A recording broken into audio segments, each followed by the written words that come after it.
Once you locked horns with Conor, was that the biggest paycheck you got? They called me and they were like, hey, why you do this? We're going to give you $1 million. I was like, hey, you will give me more than that. I might not be educated, but I'm not stupid. That fool came in and had Aldo to get punked all over a world tour. I was mad at Aldo. I'm like, you're letting them build this.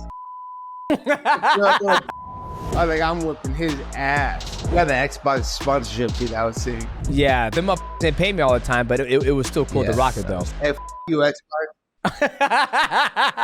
Hey, this man.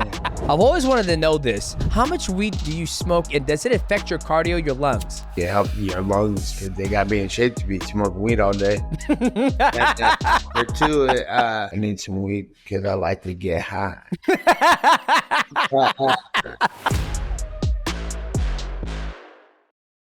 Oh, it's 15-time world champion Demetrious Johnson.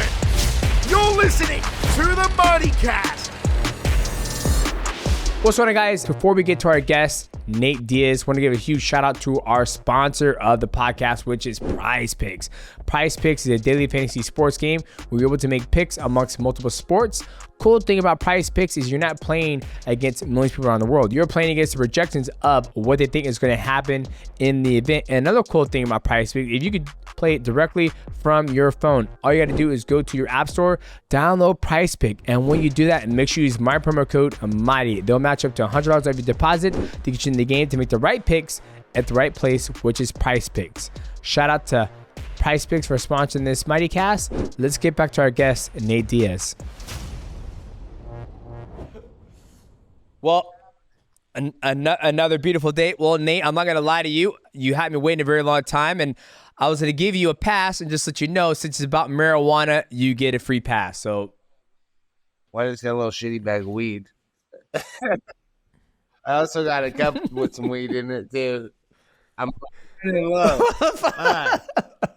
All the weed plugs come through. And my bad, Demetrious. I didn't mean to be late like that, too. This is the story of my life.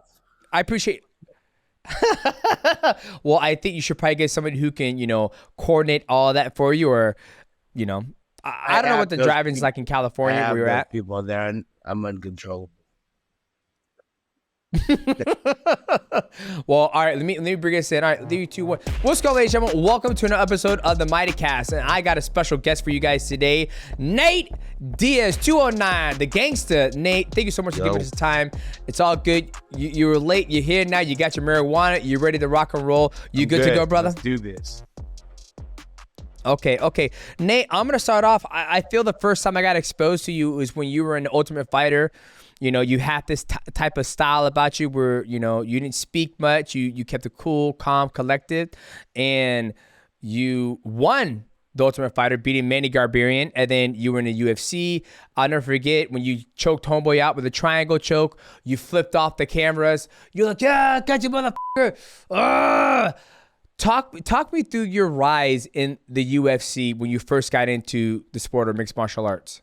Well, I was fighting. I had about 7 fights for The Ultimate Fighter. And my brother was in UFC, and I was cornering him. Cornered him against Jimmy Jackson, Robbie Lawler, Carl Parisian. Who else was there? A whole bunch of guys before I even got in. And I started fighting. I remember I fought in Japan for my second fight against a guy that Nick beat.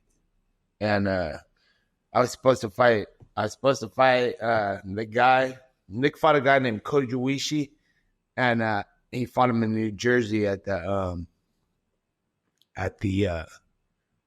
Trump Taj Mahal. Is that what it's called? Trump Taj Mahal? He fought him at that casino, and I went cornering him, and all week long he was walking around with his little Japanese homie, two of them, and this little fucker was looking at me and my boy Randy. He was looking at us funny all week. I was like, "Fuck that guy." His training partner, cornerman, and Nick knocked out Kojuishi and like quick TKO'd him in like a couple minutes. And I got home we took the long flight home from New Jersey. We got home and the phone called. And they're like, hey, Kojuishi training partner wants to fight Nate Diaz. This is my second fight. And I was like, all right, cool, good. And so we decided to fight him in Japan about 2 months later, 2 or 3 months later. And we flew to Japan and we got there and they're like, okay, something happened with your opponent and now you're fighting if you want to take the fight, you're fighting Kojuishi, the guy my brother just TKO'd. I fought him. And it was when I said yes to it, a day later they had posters of me and Kojuishi, the main event in Japan, fighting. So I was like, and we were like, these motherfuckers set us up. wanted to give her, you know how the Japanese are, they wanted to get redemption for how he just got beat by Nick. So that's how we took it. And then so I headlined against him in Japan for my second fight, and I lost a decision. And I was like, fuck, my record's already screwed. I was 1-1 right off the bat. So I had a half and half record, and I remember going home with that. And I was like, well, fuck it. If I got half and half record, now I gotta win 10 more fights so everybody can forget about that one. I trained for a good amount of time. I think I didn't fight for like 7-8 months, and then I was a broke little kid, and I fought once, and then I fought again about 2 months later, and about 2 months after that, and then I started doing the math in my head, and I was like, fuck, if I fight every 2 months, I'm going to be paid. I could eat and buy whatever I want. And I'm only getting paid like $500 a fight, $700 a fight, $800 a fight. That was a lot of money to me at the time because I used to budget $20 for a week. So I was like, hell yeah, I thought I was getting the system. I'm like, if I just fight every 2 months, I'm good.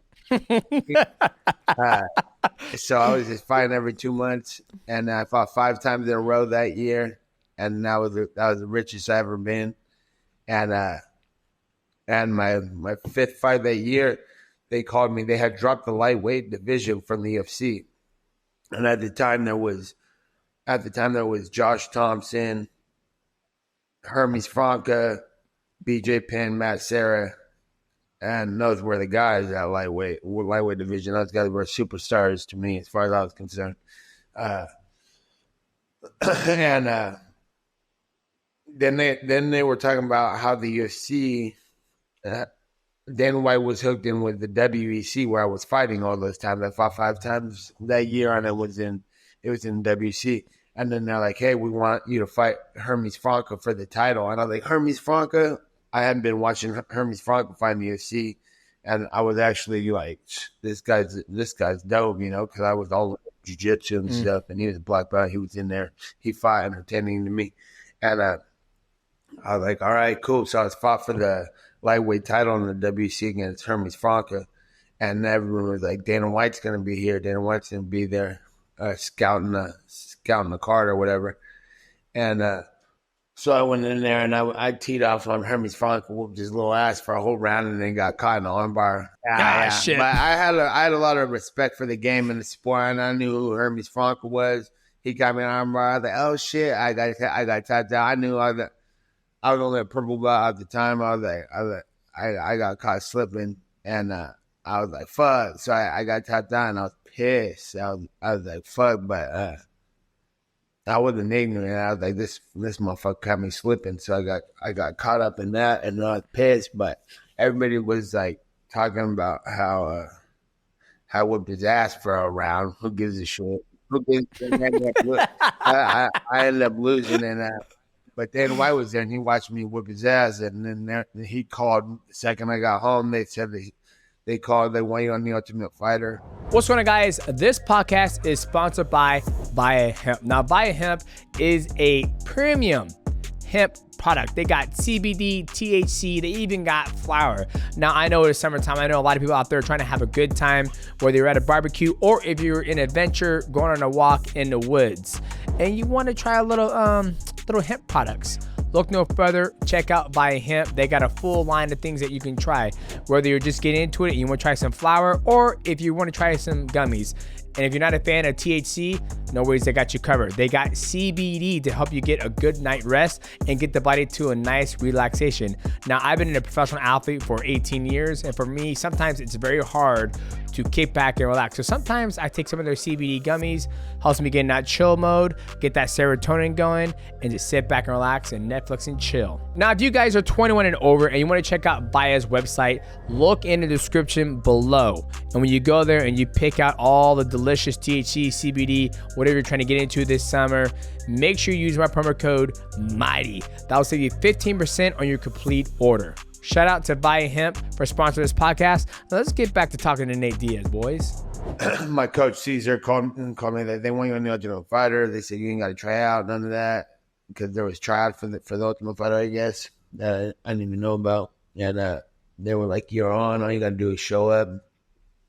And I started laughing. I was like, "I ain't going to no Ultimate Fighter," because me and my brother already watched the last 4 Ultimate Fighters. And we were like, "What?" We watched the first one and we're like, "That shit is ridiculous." We laughed at the show, called us stupid, made fun of the guys. We're like, "That's retarded." And I was like, "Yeah, right. That's a clown show." And then Caesar and Nick, Caesar's like, "Hey, man, I think you should go. You got to go." I'm a soldier, you know, that's the coach. I'm like, "What the fuck?" I don't know. So I go talk to Nick, like, for backup, like, "Yo, Nick, this was trying to tell me to go to the Ultimate Fighter. I ain't going to that shit." And he's like looking at me, and I'm roasting Ultimate Fighter, and he's looking at me up serious. He's like, "I think you should go." And I'm like, What are you talking about? We just clown on this show together." And he was like, because they wanted him on there for the comeback season or something. He didn't do it. He went off and did some. I think that's when he went to another fight show, or not yet. He was like, "Fuck that, I ain't going to that." And he did. I think he fought Josh Neer, and he pieced out after that. Well, I was like, I thought we were on the same page, and fuck that show. And he's like, "Look," he looked at me like, "I'm already established in this fight shit." And he's like, "You should go there and get it done." And I told Caesar, I was like, "I'm gonna leave in the middle of the night. I'm not gonna go sit on no fucking show." And he's like, "That's fine. Go out there and go in there and see how it is, and then leave if you want." I like, fuck. So I was like, all right, I packed my shit, went to the Ultimate Fighter, and hated it the whole time. And then it was a wrap, and then fucking did the show, won the show. Everything took off from there. Well, I mean, it's a good thing that you did it because, I mean, like you said, look how well your career turned out, right? Like, you won the show, you won a couple of fights, and then I felt like you've always been a fan favorite athlete, you know, a true fighter's fight. Like, when Nate Diaz shows up, he's always going to go out there and fight and put on a good show. I felt once you locked horns with Conor the very first time, you stepped in on, I believe it was short notice, you know, I believe that build up to the fight was perfect. You know, you were talking about him, how he was out in the jungle doing fucking, you know, backflips with a whole jungle boy. Forget the guy's name. Yeah, and a park that was probably like the best build up. And then the fight was absolutely amazing. Conor was giving it to you just a little bit. Then you came through. You ended up getting a submission. Now, I've had another guest on here, Dustin Poirier. He talked about the Red Painting Night. Now, I'm assuming you experienced Red Painting Night because I'm sure you had some pay-per-view points on that. Was that probably the biggest paycheck you got from fighting Conor McGregor when you were in the UFC? At the time, it was, but they were trying to give me pennies for that too. And I'm like, yeah, right. I know what I'm doing here. I've been through it. I already been into it with the organization about that. So they called me and they were like, hey, why are you do this? We're going to give you $1 million. I was like, hey, you will give me more than that. And like 5 times that because of that. And I was like, I knew the game by then. And I was like, fuck that. I remember when I was telling you about how I was like, if I fight every 2 months, I could be rich for $500. You know what I'm saying? That basic math attitude kind of fucking times 10 times 100 over and over again. So I knew what it was with the whole money in the business and shit. I might not be educated, but I'm not stupid. Well, I mean, obviously you made out just right because you got that you beat him the first time and then you got the rematch. I'm sure you probably made more money. And now I feel like, you know, I've been talking a lot on my YouTube channel, like now is the best time to be a fan of combat sports. And the reason why is because you have your fan favorite fighters like you got Anthony Pettis, you got, you know, Jorge Masvidal, the guy you're about to fight. You have, you know, Paige Van Zant, she's about to do power slap. You have all these athletes doing whatever they want, right? And then you fought Conor, you fought Leon Edwards, you almost knocked his ass out at the very end of the round, right? Now you went off and you fought Jake Paul in boxing. Talk me through how that came about and what was that like going from in mixed martial arts, you're dealing with the UFC, Dana White negotiating. How was it, you know, getting ready for boxing, signing their contract, working with those guys? What was that experience like compared to your UFC days?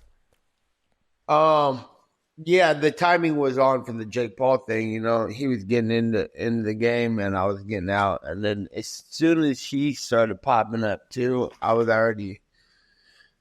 I had been on a mission to get out of the UFC for a good amount of time, and make the same type of shit pop like how he's doing. I like you guys don't understand that we're a show inside the show. So I mean, if you build your platform big enough, you know what I'm saying, off of the platform, I'm big enough to make a scene and fight anybody. So I need to get out of here and do that. And then he came on doing the same thing from a whole other angle. And I was like, this motherfucker's exposing what I'm trying to do. So when all I had to do was get out and I can make something pop. And then so fortunate enough there was a dance partner over there making the scene from a whole nother platform, right? Coming in. So I was like, I gotta get out and make that happen. And yeah, he was just a good option. So as soon as I got out, he was standing right there talking shit. So we got that done. And that was just the beginning of that was just like a warm up for what's really about to happen type of thing. Gotcha. And so the negotiation was a lot easier than dealing with like, because you know how it is when you fight for organization, it's like, hey, you're signing this contract, you're in a 5-fight deal, 6-fight deal, whatever it may be. But you went to boxing, I believe it was on the zone. How was it with that? Was it like, no, this is what I want. I'm the A side. I want, you know, my own sponsors. I want, you know, some of the commission of the ticket sales, you know, all that stuff. Like, did you, because we always talk about boxing. Meet in the middle, because I was bringing my part, he's bringing his part. So it was kind of like me in the middle with everything. And then, it was easy to roll for that one. Gotcha. Because we always hear about, like, for me, my side, as I've always been in mixed martial arts, we always hear about, oh, boxing, that's where all the money is. That's where all the money is. You know, you hear Floyd Mayweather, he goes, I get part of concession. I get part of the t-shirt, the merchandise. I get part of every fucking thing. So I didn't know if that was something you got to experience when you went over to do boxing with Jake Paul for the zone. So that's why I was asking that. Like, I've been asking a lot of people, what was your experience like? I've asked T, what was his experience like? I'm asking you, and I wanted to know if there was something that, you know, was true or was it all cap? It was all down the middle for me on everything. And that's the thing about, I don't think it's not in boxing, it's in each individual who knows what he's doing, what he's got going on, because for the UFC, you're fighting under the UFC, so, and they have the platform to fucking put you on to make you a star anyway. So I understand all that, and it's fair. But once you establish yourself, I think you got to go in there and make sure you get what's yours and understand what percent should be what and who's bringing what to the table. And I understood that the whole time in the UFC. So when I got out, I knew what I was bringing to the table. And even if Jake Paul's got a bigger social media following and stuff, I'm coming with my whole what do they call it? I'm coming with a whole another fucking brand athletes. So eyeballs. whatever your social media said, I'm bringing the whole community. I'm bringing this whole community, and then you're bringing your whole community. So we're going down the middle type of shit, and just I plan on keeping it on for a long time. Gotcha. Okay. Well, I want to shift gears real quick. I've always wanted to know this. How much weed do you smoke in a week? Like you training, you're doing your triathlons and all that shit. You come into the show, you got your bud. If you want to roll one real quick, go ahead. Take your time. You want to roll one. But how much weed do you smoke in a week? And does it affect your cardio, your lungs? It doesn't affect me at all. No, I think I need some weed to help me. I need some weed because I like to get high. And I don't keep track of how much weed I smoke. I just smoke when I feel like it, and mostly then. Well, I was just curious about it. It's like I've been doing like a lot of research, and when I see people like, I never forget when I was a kid, I ran a half marathon, and after I got done running a half marathon, the person who won first place pulled out his cigarette and started smoking a cigarette. And I'm like, this motherfucker, ain't he worried about his lungs or anything like that? And so when I see, guys like Snoop Dogg, he's smoking out of the weed. You see you puffing the weed marijuana. You're an athlete. I don't think in all the fights I seen you fight, you get tired. You might put your hands on your knees and try to look like, that your opponent ain't doing nothing, but I've never seen you huffing and puffing like you're a chain smoker. And so I'm always fascinated on like, weed does have healing properties because it relaxes your body, your mind, and all that stuff. But I never talked to somebody who is on the level that you're on who smokes marijuana. So that's why I wanted to pick your brain about that. Yeah, I think weed's good for you, honestly. I think it help you. For one, I think it helps your lungs for fucking, because they got to be in shape to be smoking weed all day. And for two, I think it keeps me aware and conscious of, like, let's say I'm out of shape, right? And then I go to 5-minute rounds grappling with you, right?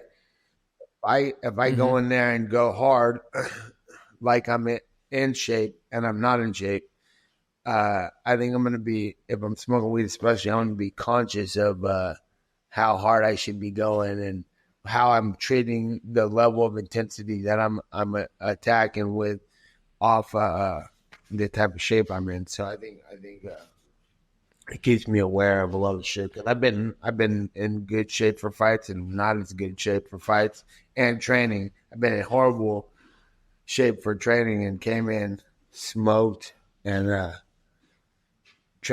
done 5-minute rounds MMA and fucking grappled a bunch of rounds, shadow box afterwards, and did my thing. But I attacked him like I was in the shape I was in because I smoked some weed and kept conscious of it the whole time.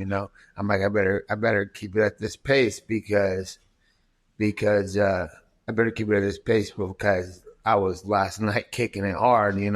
So I think it's just a conscious thing. Gotcha. So you almost use that. Keep paranoid of that, even, like, okay, I better slow down because I'll be fucked. And then people like the gas tank. Gotcha. I'm like, I've been exhausted since we started. What the fuck? Dealt with it better than the other guy. People get tired on me. I'm like, because I don't know how to deal with it. I think the experience kicks in too. So. Gotcha. So have you ever fought high before? Like, how you're like, you in the back, you're like, fuck this. All right, here we go. You're in the locker room for hours before the fight, you're in there. So that's true. Before I fought Anthony Pettis, I smoked a fat ass blunt before I walked in there, right outside the door, and we walked in, and then we were kind of late, so we had like an hour to get ready. So no, I wasn't high when I fought, but I was lingering high. Gotcha. Good for you. I always was fascinated about it. Like, there's other guys like Sugar Sean O'Malley. He smokes weed, and I know he said like he doesn't smoke as much up to the fight. Like, he'll do different things. And for me, I've never done any marijuana until later stage of my life, where I'll sit there and I'll just go oh shit, I'm already high. That's all I need. Okay, we're good to go. Where before I've been exposed to edibles, and it's like you're gone for 4 to 5 to 6 hours, and it's like edible. I've been standing in my hallway scared and shit on edibles. I eat mushrooms before I eat edible weed. That shit fucked me up. Bro, one time we ate some weed cookies when my brother fought in I don't know where he fought. We're in the East Coast or something. We ate my girl and my brother's girl brought all these weed cookies and we just ate a whole fuckload of them. I ate way too much of that shit. I was fucking scared shitless. And we got in the elevator. Dana White got in the elevator with us. And we got in the elevator. There were like a few people. Dana White, the door opened. Me and Nick just lost the fight. It was all fucked up and lost the decision. We were having a bad day. And then now we're tripping on some weed cookies. Dana White walks into the. I'm probably 20 years old. Nick's probably 22 or something. And Dana White walks in. He's like, hey, what's up, guys? And we're like, what up? And then we went down. We're fucking lit. We're like, oh shit, Dana White just got in here. Nick was probably third fighting this week. The elevator doors open. Dana White walks in. What's up, guys? And we're like, what up? Goes down to the next floor. Opens. We all just stand there. And the door shuts. And everybody's like, nobody's floor. And everybody's like, no. We went down. And then went to the bottom. And then we're like, oh shit, that was our floor. We clicked it. They all started laughing. Man, they started laughing at me, fucking stoners. We're lit. It's fucking hilarious. He goes, oh, we just missed our floor. Oh shit, we did. We had to go back up. Everybody in the elevator knew it was our floor. They're like, you dumbasses. We're like, fuck. And then we would and got on an airplane and we were fucking. I was freaked out on the plane. It was fine. I was like, is this plane done wrong? I was like, I ain't never eating these motherfuckers again. And I ate them about. I probably ate edibles like 20 more times than every time. I'm like, I'm never eating these again. Oh, it's fucking hilarious. So a lot of people say that, like, when they do, like, people that I've talked to who smoke marijuana, and then when they do edibles, they're like, that is not the same experience. It's nowhere near the exact same thing. And I was like, okay, I got to understand what the difference is. And then when I tried smoking it one time, and then I've done edibles before, and I'm like, okay, yeah, it is totally different. It leaves your body. It's not lingering in your body. It doesn't have to be absorbed through your intestines, your liver, and all that stuff. It goes straight to your lungs if you smoke it. So I can understand that. Well, I mean, I'm glad you're able to, use marijuana as a marker in your training and be able to in shape. Yeah, it keeps your lungs in shape. Where I feel like, some people, it might affect them differently, but since you've probably been doing it your whole entire career, it's probably been accustomed, so you enjoy it too, right? So it helps you train. I think a lot of it's mental too. Yeah, for sure. Okay, now I want to. How often do you train with your brother? Like, do you and Nick train together often, or you guys do your own separate thing? He's been out in for this camp. He's been out in Texas doing some work out there with some of my friends he's got out there, and we've been in boxing camp, and he's been doing everything, the full package, grappling, everything, and he kind of wasn't here for the beginning of camp, so I think he kind of just like, I'm just gonna stand you guys here, show up, and fucking he's coming to fight, I guess, and then afterward we're gonna get together and train. But yeah, we've always trained together every day. It's like, yeah, he knows me better than anybody. I know him better than anybody. Love it. Okay. Now, let's talk about this fight you got coming up. Big fight coming up. You versus Jorge Masvidal. It's a rematch because you guys fought in the UFC for the first baddest motherfucker of all time. And now it's a boxing match. Like, how did this come about? Like, obviously, we know you got your brand going on. You had your first boxing match with Jake Paul. And then last time you told me about this, you weren't going to spoil it. When we saw each other in Vegas for Super Bowl, you said, I got some shit in the work, man. I got something coming up. Obviously, it's this. How did this opportunity come up? Well, he's contracted the UFC. And he is not allowed to fight anywhere outside the UFC, and then they allowed him to come out and box. So some guys over at Famio, shout out to Solomon. He came and saw me, and he's like, "Hey, I want you and Masvidal Masvidal to box. I was like, he's contracted to the UFC, and they're not gonna let him box. They would have never let me box. They never did. I was trying to do all kinds of different shit. They didn't let me do shit. They were like, you sit there and wait till we call you. So that's why I was like, I gotta get the fuck out of here. But they're letting him box. And I was like, why are we gonna box? I don't want to box where I'm at, The fuck would we box for, right? The fuck would we box for? We're fighters, right? We should be fighting. And that was the hold up. He talked about the hold up on my side and me being a whatever. I'm like, bro, I didn't even want to box you. I want to fight you. So as far as options, when I'm outside DC, I'm not playing around like I'm a fighter. I don't want to like I'm not just like money grabbing. Like I could just put on a show and just fight somebody and get paid more than I ever got paid in the UFC. You know what I'm saying? But I'm not just trying to be fighting and just fucking grabbing money. I'm trying to fight the best fighters in the whole world. I still want to fight for a UFC world title. I want to fight one of the best boxers. I want to box one of the best boxers, the best option. And I was sitting there trying to hunt that down. And everybody's contracted to somebody, so there's nobody to fight until stars align, So I'm talking to my guy that I'm like, I want to fight the best fighter. I could fight the biggest fight I could fight. I don't want to just take Joe Blow fights, and if not, then I'm going to have to go sign in one of these organizations unless these guys start getting their heads together, start getting out and becoming their own organization as soon as they're fucking stop wanting to work for people. And that's what should be happening with everybody. And I thought this when I was like 25 years old when I did. Besides fighting in the UFC and knowing what I was getting, I had a lot of partners outside the UFC back then getting paid and I knew how much I was on TV and how much, remember Drake, all up on TV, I thought it made me richer. Like people knew I was everywhere, wherever I went, it was crazy. I was getting paid $60,000 a fight or something. I was like, nah. You got Justin Bieber in the front row of my fights, and you got, everybody you could think of on the famous side, the front row. And I'm like, you got these rich motherfuckers watching me fight. I'm not. This ain't how it's supposed to be.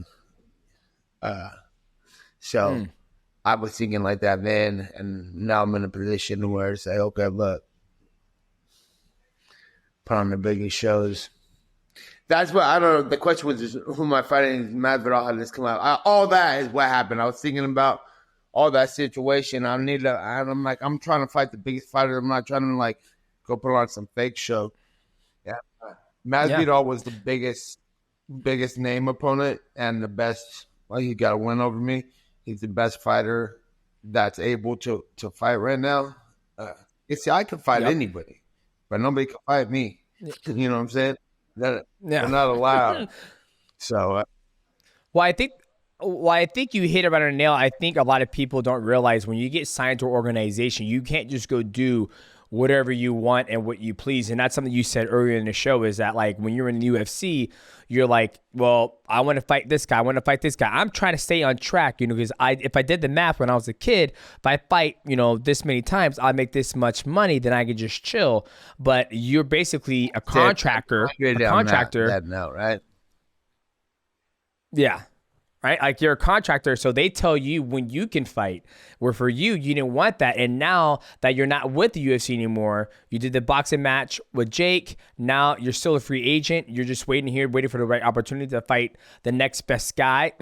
Granted, Jorge, he does have a win over you, but he's still contracted with UFC. So you guys can't do a mixed martial arts fight.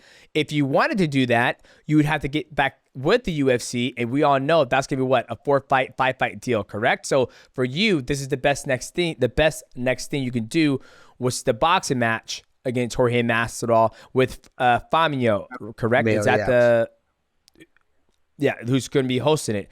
So I understand that aspect of it, right? Because if you do want to fight for a UFC world title, we all know you have to get back in UFC, sign another 2 to 3 fight deal.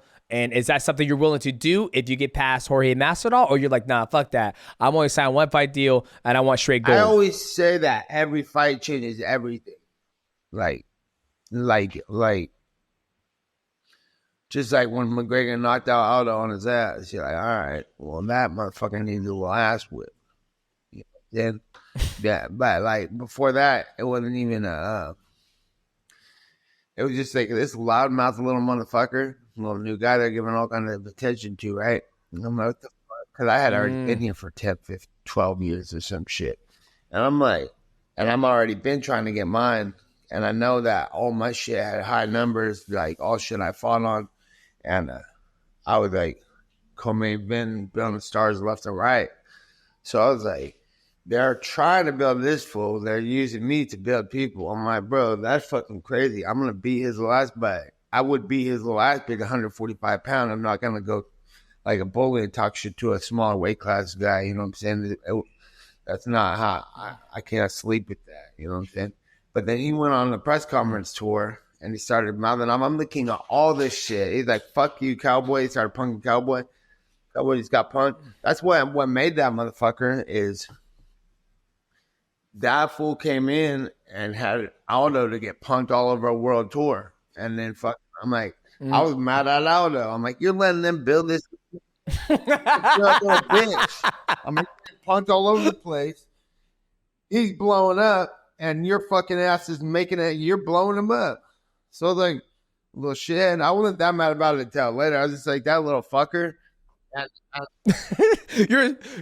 I can see you right now. You're sitting out with this, watching the press conference. You're like, this motherfucker, he's taking everything I work for. I've been this bitch for putting in his pocket, and I'm like talking shit to these fools, getting fined more than anybody. And I'm like, fuck everyone in this bitch.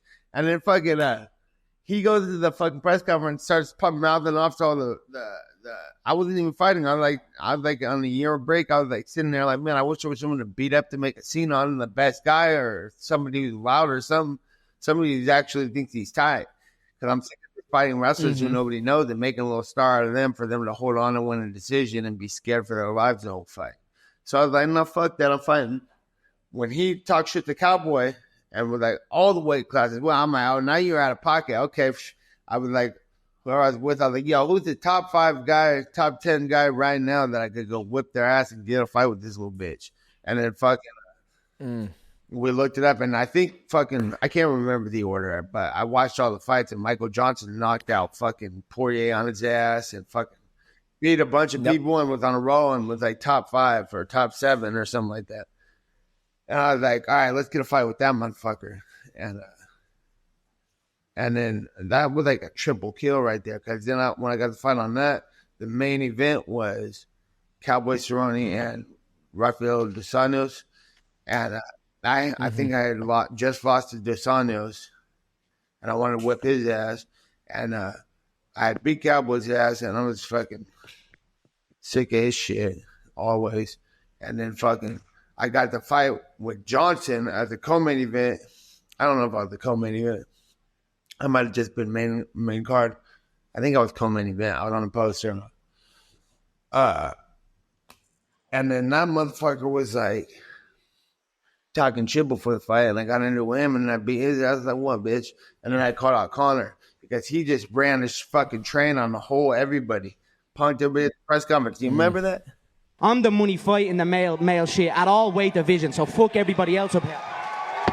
Yeah. It's red panty night when you signed to fight me, yeah? Back at home with your wife. Oh, yeah, I remember. Pussy bitches. He started plugging everybody. Nobody said, shut up, bitch.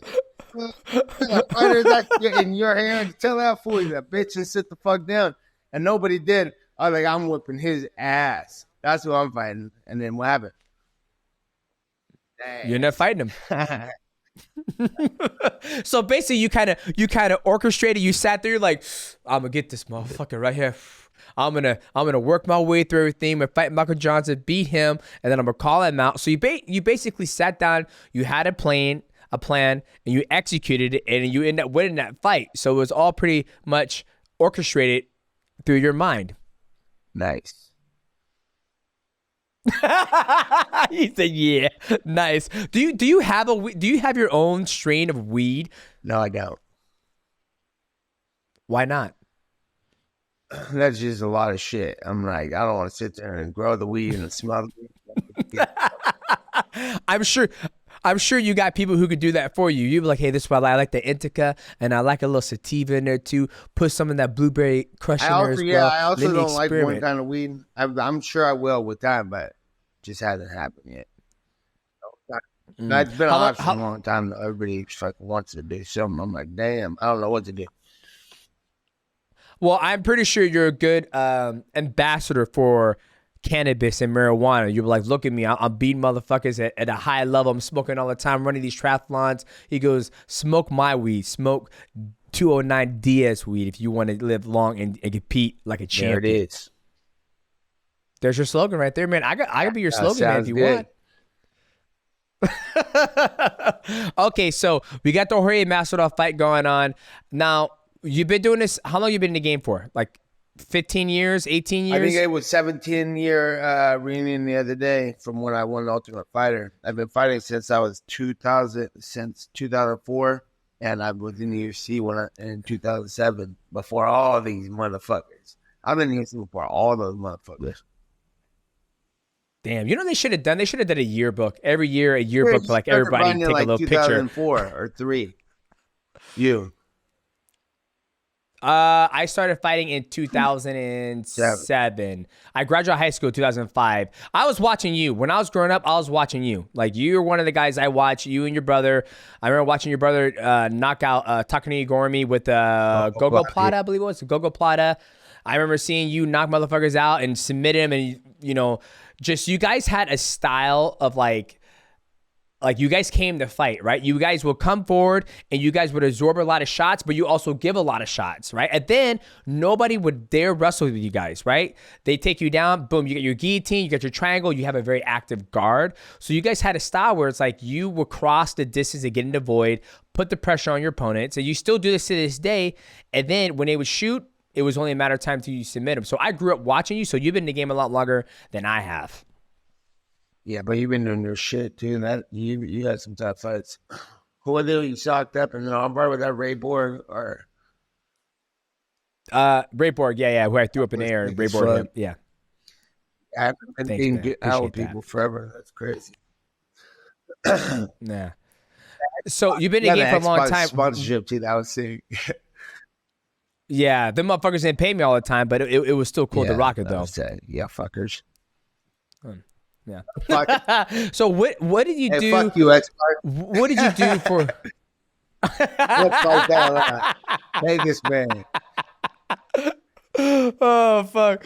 So you've been in the game for a long time. Wow. What did you do for your recovery? Right, like obviously you know, I don't think you've ever pulled out of a fight. Fucked up. That's what I'm feeling Conor right now too, though. But on his ass, I've been fucked up for hella fights. And I don't be pulling out of fights, especially if I make a big-ass deal. I was fucked up when I fought Masvidal. I tore my meniscus 2 weeks before I fought him.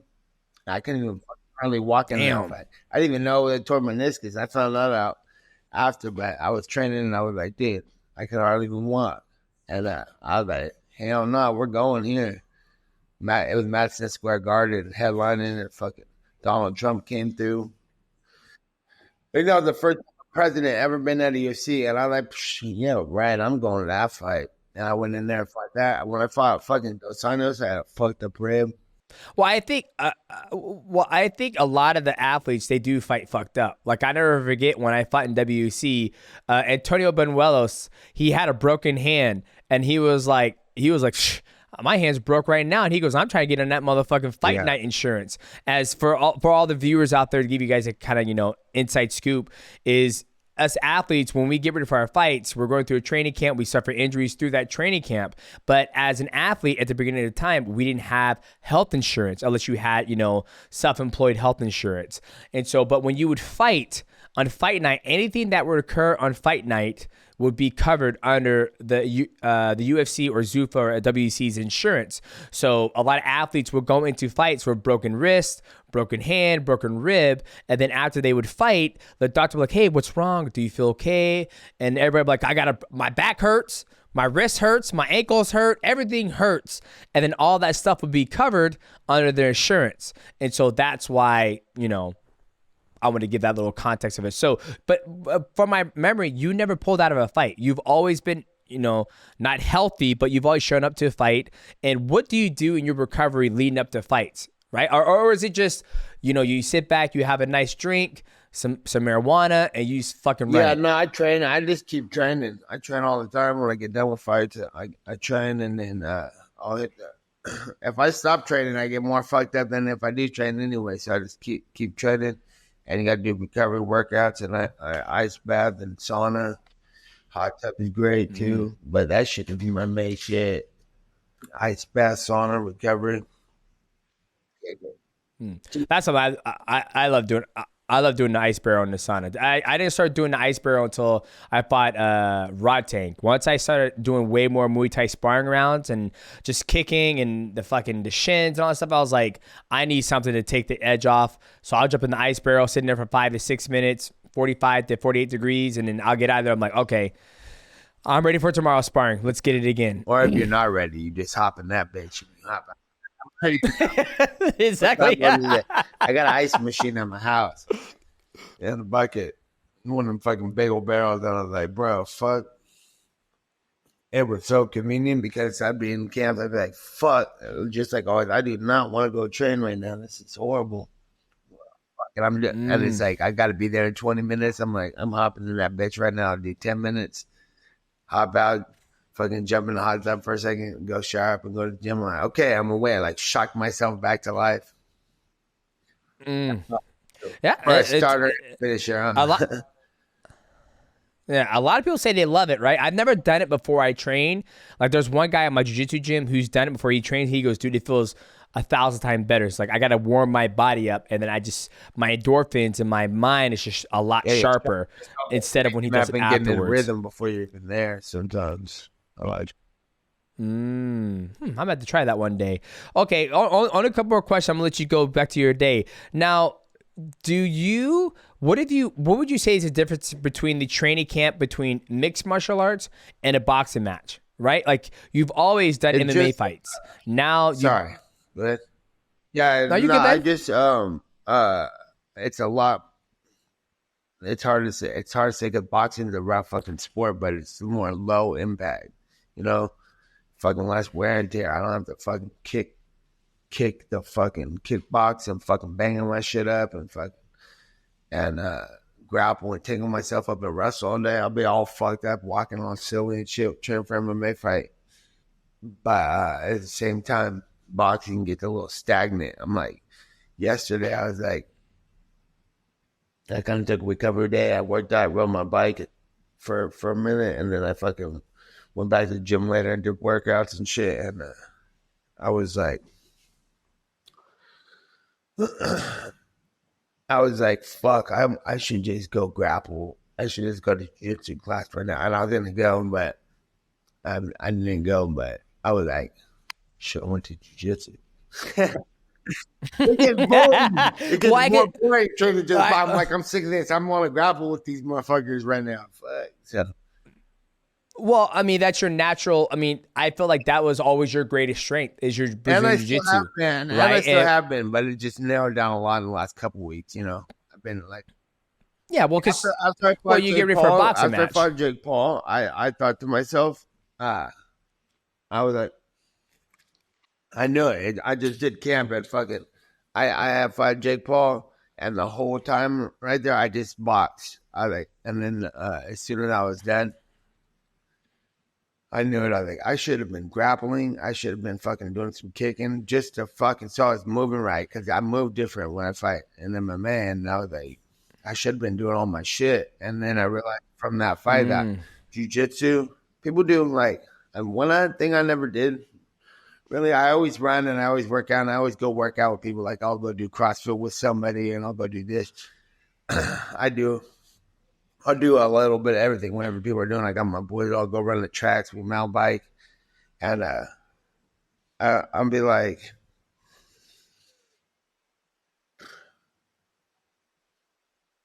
it's just fucking. I like to do everything. Yeah.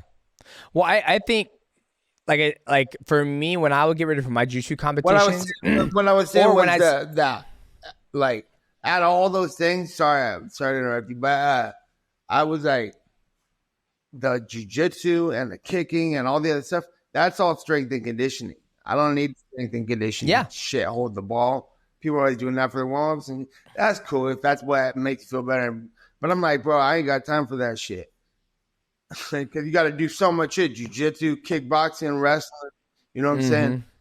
And I'm like, you got about guys holding the ball and shit. I'm like, you boxing, it sucks. You should be spitting this ball throwing fucking strength and conditioning shit out, and you should go fucking learn how to box. You got taking up time, I think. I didn't do jiu-jitsu for the last fight. I didn't do none of that. I did just boxing, and then I was like, fuck that. I'm doing everything for my next fight. Do a little jiu-jitsu. I mean, obviously less, but like do a jiu-jitsu once, twice a week. Do some fucking kicking once, twice a week. It makes you stronger and harder and shit. Yeah, and it's also keeping your mind fresh, right? I mean, you spent so many years training mixed martial arts, punching, kicking, wrestling, doing Muay Thai, jiu-jitsu, and now you're just doing straight boxing, which that shit is going to get boring after a while. You're pop, pop, pop, pop, pop, pop, pop, pop, pop, pop. And it's like, what again? That's just fucking me out. Yep. Over and over and over, where you're like, man, I miss grappling, I miss kicking, I miss clinching, I miss just fucking around and being able to experiment, right? Where in boxing, you can't really experiment. Well, you know, it's tight when you fight that gi match, you just fucked up that big ass dude. Yeah. Oh, jiu-jitsu? It's tight. It's tight because you just had to deal with Bradley Martin. That shit was hilarious. Yes, sir. I'm just trying to go out there and have fun. Like jiu-jitsu is something it was tight because you fucked up that big ass jiu-jitsu dude like fucking a couple weeks later or some shit. That's fucking hilarious. I appreciate you watching. I appreciate you watching. Now we got another fight. I want you to get your insight on this. How do you think who do you think is gonna win? Mike Perry versus Jake Paul. That's a fight. You fought Jake Paul. You haven't fought Mike Perry. But how do you think that's gonna go? Because they're fighting after you guys. So it would be you and Jorge Masvidal, and then after you guys. It looks fucking tight, entertaining, and fucking sick. I like fucking.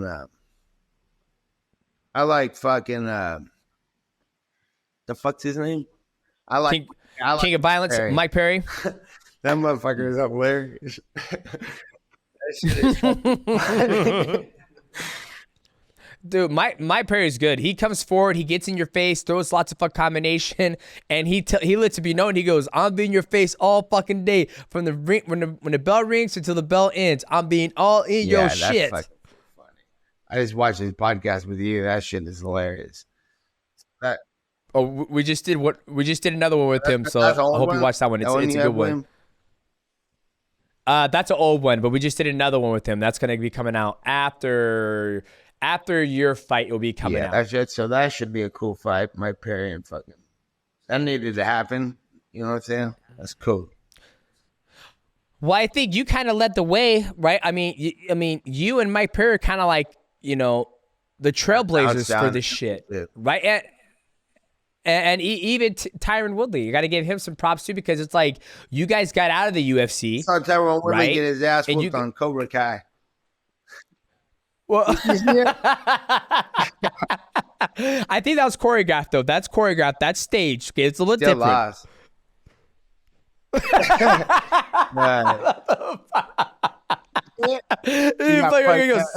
was like, you're like, he's like, it was fake, Nate. You're like, you still got your ass beat, T. It doesn't matter. But you guys were the trailblazers. I'd be like, I gotta win these fights in this show. Well, I mean, you think about it, you guys left the UFC, and every single one of you guys were successful outside of the UFC, right? You got to fight. Big fight coming up. Jorge Masvidal versus you. T Wood, I don't know what he's doing right now. He's trying to figure out where his next fight's going to be. Then you look at Mike Perry and Jake Paul. He's on the UFC, so it doesn't count. You guys have set the stage for other athletes to have opportunities to go do other things and make money outside of an organization under other things that they can do. So I applaud you guys for being the trailblazers for that. Thank you. I am. You're welcome. I fought him. Mike. Yeah, Michael, what you got for my boy Nate? He's got to go. He's got shit to do. Hey, what's up, Nate? Nice to meet you. What's up? Yeah, so I wanted to ask about your brother. He has a fight coming up to August 3rd against Vicente Luque. What do you think of that matchup? I think that's not a type of fight I like to watch. If I'm watching fighting, good styles from both angles and fucking. That's the fight. How do you think your brother Nick is looking in camp so far? Nick's to me. We're linking up in a couple weeks when the training and shit. So Nick's to go, man. I love how like you got like it's almost like sometimes I remember Nick's last fight he fought Robbie Lawler, and it was almost like he was like, I'm done. I don't want to fight right now, and he takes time away from the sport to like recharge. And then all of a sudden, like, you're on Twitter, and it's like, Nick Diaz is back to fight. I'm like, what the fuck? I was like, I didn't think he was still fighting. I thought he was just chilling. Like, I was actually shocked that he was coming back to fight. It's almost like same thing with you. Like, I talked to you in Vegas, and I'm okay. Nate's probably going to do something real soon. But it's like, boom, you guys drop big news. You're back to fighting. Like, do you guys like to take time off and just chill and decompress and remove yourself from the sport? Or are you guys always, like, just waiting for the next big opportunity, like, searching for the next opportunity? Yeah, I have a different idea every day. I train all day when I'm even out of camp. You know what I'm saying? That's why I go on trips and shit to get the fuck away from the gym. And when we're done training every day, I'm thinking up something different. So I just kind of freestyle. I think he's the same way. But I ain't gonna let no motherfucker come out and be fucking the main ass whooper and then not have nothing to say about it because I'm involved for a fucking life. Yeah, and one last question I wanted to ask. I saw you recently in an interview come out and defend Conor McGREGOR for him pulling out with his toe injury. Why do you kind of relate to him and understand why Conor had to pull out with that injury? That's why I was going to get into. We're talking about the injury. That's experience. He was fucked up when he fought his last fight. And I've been fucked up in hell fights. And I don't want to like to crab out afterwards because your ass shouldn't have came to the fight if you were fucked up. You know what I'm saying? That's how I think about it. So I'm like, I'm like, well, you shouldn't have fucking showed up then. Shouldn't have showed up and got your ass. You still got your ass whipped. So I'm like, from the inexperience angle, all the people are fucking like talking shit, but the experience, don't give a fuck. And like, I feel the same way. Like, the show got pushed back. It didn't get canceled. He bossed up on that shit. They shut up. We're fighting a few months, and everybody gonna criticize for pulling out. I mean, he didn't pull out. He pushed back. He pushed it back, right? Yeah, they pushed it back. They just basically rescheduled it. There hasn't been a date that's been rescheduled for it yet, but they're saying it's going to happen if Chandler wants to wait. See? It's like, now ball's in his court, but Conor's fucking like the show. So he's like, and that's how I feel like when I fought Leon Edwards.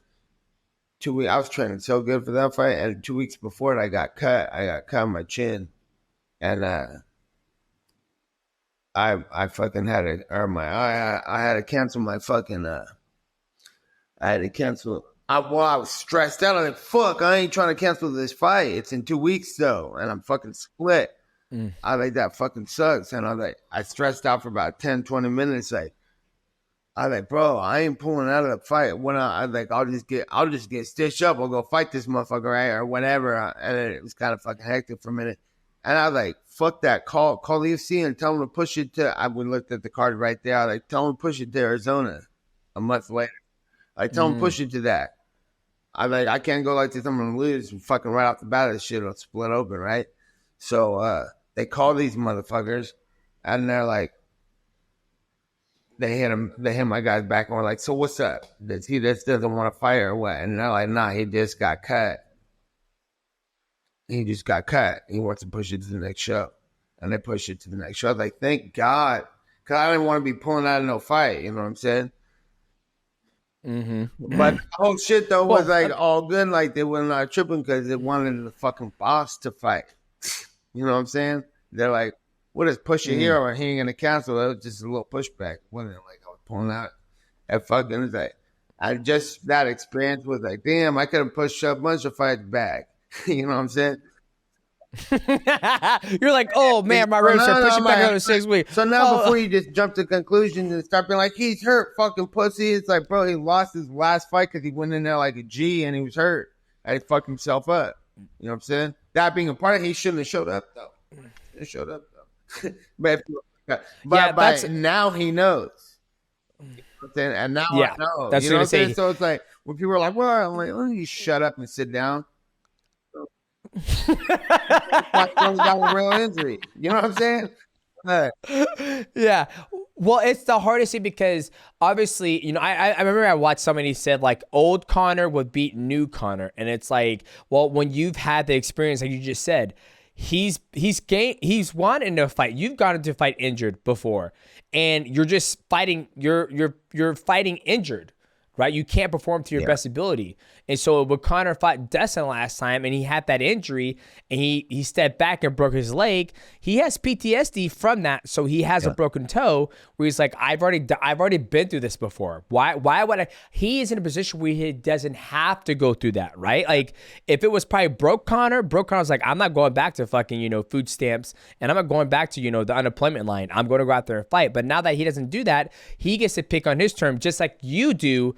You get to pick on your term when you want to fight. If you're going to go into a fight injured, you're like, I'm not fighting injured. I've worked way too hard to build my brand to work my ass off. Why would I go in there and fight injured?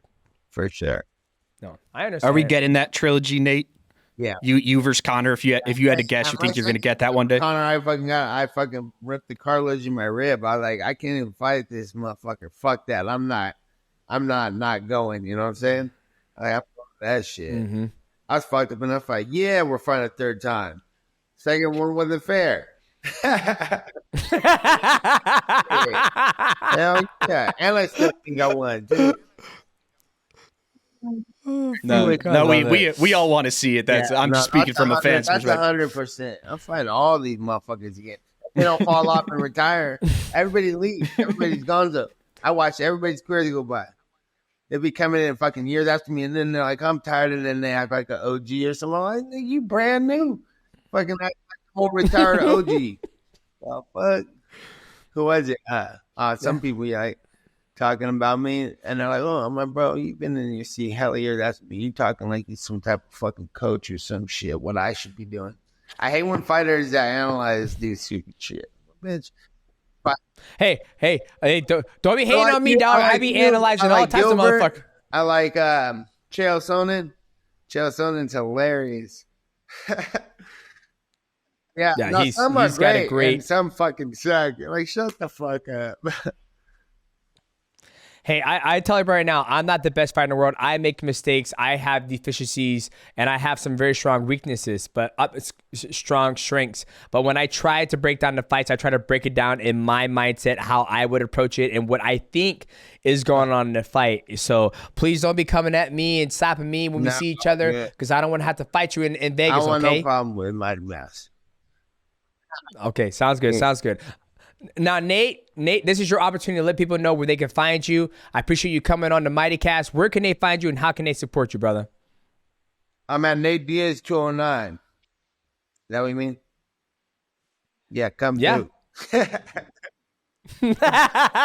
And make sure you check out his fight against Jorge Masvidal, July 20th, and that's on Famio pay-per-view. It's not July 20th. It's when this comes out. July 6th. July 6th. This Saturday. Once this podcast drops. Hey, Nate. Don't want to hear that shit. I'm doing the best I can. I got to remember all types of shit, okay? Make sure you guys check out. Make sure you check out Nate Diaz fight. He's taking on Jorge Masvidal, July 6th on Famio pay-per-view. I am your host, Demetrious Johnson. That's my co-host, Michael Monzorma, and that's our amazing guest, Nate Diaz. And we will see you guys at the next one. Me, brother. What's going on, ladies and gentlemen? Welcome back to another episode of the Mighty Recap. And we just got done having the GANGSTER 209 California special, Nate Diaz, on the podcast. And I mean, I've always been a big fan of Nate Diaz. You know, I watched him fight Jake Paul. I've seen him fight so many different guys, Leon Edwards, Conor McGREGOR, 1 and 2. I believe I was at the second Conor McGREGOR fight. I was at one of those fights. And he is right. The atmosphere that he's been able to create and the brand he's been able to build, is absolutely amazing. Like, I always laugh because even when he does lose a fight, he goes, I didn't lose that fucking fight. I won that fight. And he's so convincing that everybody else in the fucking crowd believes he wants the fight. He won the fight too. And him talking about when he started in mixed martial arts, he was 1-1, and that's how it was. Back in the day, you would have a long amateur career. But once you suffer that first loss on your pro record, it's like a death sentence. Like, no organization wants you, right? Organizations always want the best fighters. They want a guy who's 7-0. Even though that 7-0 might be a padded record, you even look at boxers. They always want to have that O intact. And now I have 25 fights, and you look at all the guys they fought, you're like, who the fuck are all these guys? So for him to have that mindset starting his MMA career going 1-1, and then thinking like, okay, you know what? If I just fight, every 2 months, every 3 months, and keep on stacking up $500, $800, whatever it may be. Granted, you're taking inflation back in 2003 and 2004. That's a lot of money, especially working 40 hours a week. You do the math. You might, when I was working 40 hours a week, 1076 an hour, I think I was clearing maybe 20K a year, maybe 18 to 20K a year. So you do the math. Him fighting that regularly, getting those extra checks kind of helped him, get through his life. And I think his mind and how he orchestrated on how he wanted to fight Conor McGregor, and he saw how Conor was doing all that shit to Aldo and bullying everybody at the press conference. His ass was at home smoking weed like, this motherfucking talking shit to all you guys, I'm going to fight him. And he kind of orchestrated like, okay, if I fight Michael Johnson, I beat him because he just knocked out Dustin Poirier. A lot of people forget. A lot of people get knocked the fuck out in this sport. But I remember Michael Johnson knocking out Dustin Poirier. Then Michael Johnson fought Nate Diaz. Nate Diaz beat him. And that's when Nate Diaz got on the mic, called out Conor McGregor. Little behold, he fights Conor McGregor. And then that's where I think his star just took off. And I think it's what people need to realize about mixed martial arts and combat sports as in general. Of course, you're going to have, and DJ, funny enough, I'm talking to you as you were during your fight career, the greatest example of here's a guy who you didn't really talk shit. You didn't really have like a character or gimmick, but you just won your fights. You have all the gold to show behind you. But Nate is in that different category where he's just such a cool guy. And you just watch him because like, look at that interview. That is who he is. There's no gimmick. He's just this really chill dude. And you said it, how he's like, oh, I've never lost a fight. But a lot of his fights, if it was a 10-round fight, who's gonna win? Like, you're probably gonna pick Nate Diaz. I'm gonna pick Nate Diaz and his brother Nick because typically they don't get knocked out, and they also don't get finished. Every once in a while they might get finished. I mean, his last fight with Jorge Masvidal, he did get finished. Like, he was losing the fight, but the doctor had to stop it because all the scar tissue he has over his eyebrows and underneath his cheeks, underneath his eyes. And that's one of the things that on a breakdown that I did was thinking about like, hey, when he fights Jorge Masvidal in boxing, that could be something that comes up because a lot of guys who fight in boxing who have that scar tissue on their face, that could potentially open back up. But I agree with you. Like, he has that mindset where he was like, I don't fucking lose, right? Like, he goes, even though I might got my ass beat, I still fucking won. Yeah, and that's the most thing that I'm always impressed with by the Diaz brothers is they are just so loved, and a loss on their record does not it just does not affect the fan interest level. We're still, and I do see a lot of people giving this Masvidal Nate Diaz fight a hard time, but it was cool hearing from Nate that he's like, dude, I want to do MMA. When he was first approached, but Jorge cannot do it because of his UFC contract. So that context made this fight make a lot more sense for me. So it makes me more interested in it. And I think for me, I just love supporting these guys when in UFC, some of them unfortunately did not. Even you, DJ, you probably didn't get paid what you were worth during that stretch, right? So I'm happy that you're able to find in one championship what you're looking for. And same thing with Nate Diaz and Jorge Masvidal. And in that respect, if you could look at it that way, helping support these guys, they're going to probably getting a 50-50 split. I think that aspect of it is really cool. So that fight makes a lot more sense to me now. Oh yeah, 1,000%. Obviously, Jorge is still under contract with the UFC, like Nate Diaz says, so he can't fight mixed martial arts unless it's under the UFC banner. And we all know Nate Diaz doesn't want to sign back up with the UFC because he doesn't want to be locked into a contract for so long. And I agree with you. We always want to see the athlete make as much money as possible, right? And there's been a lot of athletes who've been able to lead the sport in mixed martial arts or under the UFC banner and make a lot of money. You look at Kyojo Horiguchi, Sergio Pettis, Anthony Pettis, Nate Diaz, Tyron Woodley. There's a lot of guys. Even Darren Till is about to do a boxing match. You got Uriah Hall, who's about to box. I think it's Julio Chavez, right? So those guys who are going to be able to get out of underneath the UFC banner and be able to make a lot of money in boxing. Maybe not as much as they would make in UFC, or it might be more than UFC if they could build their brand up to maybe like a Nate Diaz brand, but at least they're having an opportunity to go do what they want whenever they want. And that's what's the cool thing. But that does make a lot more sense why it is a boxing match. And I never heard of Famio before. Have you? No, I would have thought this would be DAZN pay-per-view or something like that. But either way, anyone listening to this, support Nate. If you're a fan of his, buy the pay-per-view and try to watch that. So that's what interests me about it is, and you even brought up the Jake Paul fight, which I was kind of surprised to hear that it was 50-50, but it made sense when one of our producers, Nick Pappas, who was in on the interview listening, he messaged me that I forgot that Nate versus Jake was his Real Fight Inc. You know how Nate Diaz has that? It was co-promotion with the MVP promotions with Jake Paul. So that's why it was co-promoted 50-50 split. But shit, Nate knows what he's doing from a business perspective if he's, if he's getting that 50-50 split with Jake, because we'd have to talk to Tyron and stuff. But didn't Tyron tell us that he didn't get it wasn't 50-50 with Jake, right?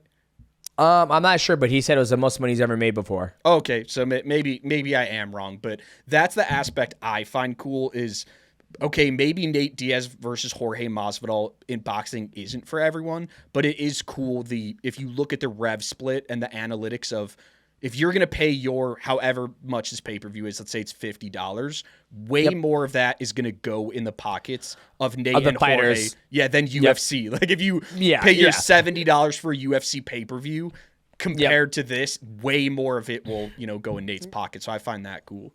Well, that's for sure, because when you think about the UFC pay structure, I remember there was an athlete who just came out and said that he didn't make any money on the UFC pay-per-view deal because he said we didn't reach that mark.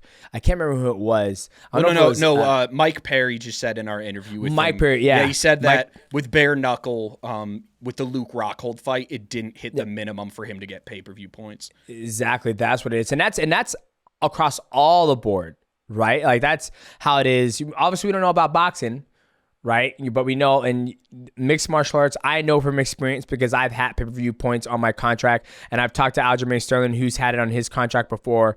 And if you don't reach 200,000 pay-per-view buys, then you're not getting anything. And even when you reach past 200,000 pay-per-view buys, you're getting $1 of that fucking $70 that's going to the to the UFC, right? And so, like you said, if it's split down the middle 50-50, maybe, Famio was like, okay, the pay-per-view is going to be, $60.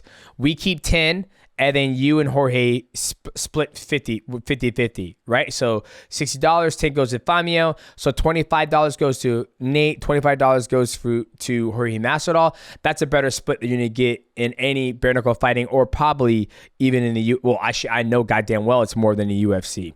Yeah, not to switch subjects so abruptly, but my kind of biggest takeaway with Nate is, like, I think we got to appreciate guys like Nate before they're gone, because you're always going to have your champions, right? Your dominant fighters. Yep.